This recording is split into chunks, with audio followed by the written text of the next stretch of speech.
الحمد لله وكفى والصلاة والسلام على حبيبه المصطفى الذي أدى الأمانة وبلغ الرسالة ونصح الأمة وجاهد في الله حق جهاده حتى أتاه اليقين من ربه. أعوذ بالله السميع العليم من الشيطان الرجيم.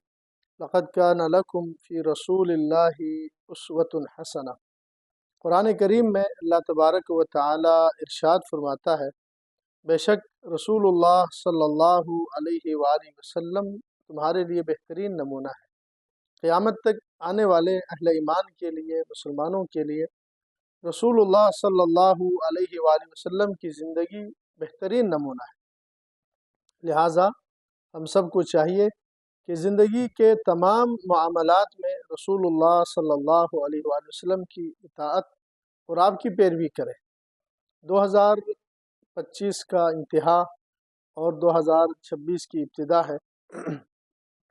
آج کی رات بہت سارے اہل ایمان مسلمان یہود و نصارہ اور ہنود کی نقالی کرتے ہوئے نئے سال کی جشن کی تیاریوں میں مصروف عمل ہیں، اور آج کی رات بہت سارے منکرات کا مرتکب ہوتے ہیں۔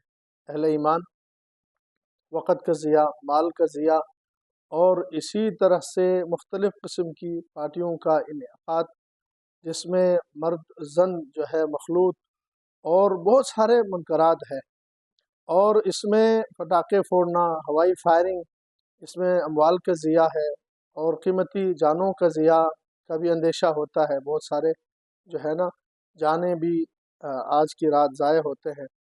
تو لہٰذا اہل ایمان کو چاہیے کہ وہ اس طرح کی چیزوں سے، فضول چیزوں سے اجتناب کریں۔ اہل ایمان کا شیوا، ان کی صفت قرآن کریم میں اللہ تبارک و تعالیٰ نے بیان فرمایا ہے، والذین هم عن اللغو معرضون۔ اہل ایمان مومن وہ ہوتے ہیں جو لغوی چیزوں سے اعراض کرتے ہیں۔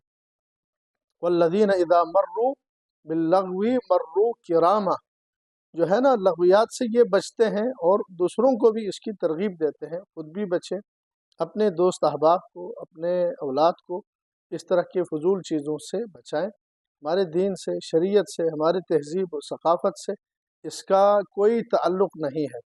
یہ نیا جو سال ہے یہ عیسوی سال ہے، حتیٰ کہ دین مسیحیت میں بھی اس کی کوئی گنجائش نہیں ہے۔ آج کی رات جشن منانا یہود و نصارہ کی مشابہت ہے۔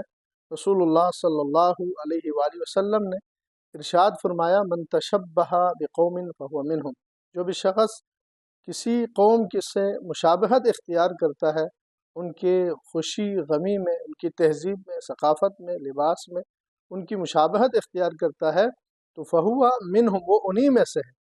تو لہٰذا یہ ہمارے عقیدے کا بھی مسئلہ ہے، ہمارے ایمان کا مسئلہ ہے۔ لہٰذا اس طرح کے چیزوں سے بچنا جو ہے نا ہر مومن کی ذمہ داری ہے۔ اللہ سے دعا ہے اللہ تعالیٰ ہم سب کو ہر طرح کے منکرات سے بچنے، قرآن و سنت کے مطابق زندگی گزارنے کی توفیق عطا فرمائے۔ وآخر دعوانا الحمد للہ رب العالمین۔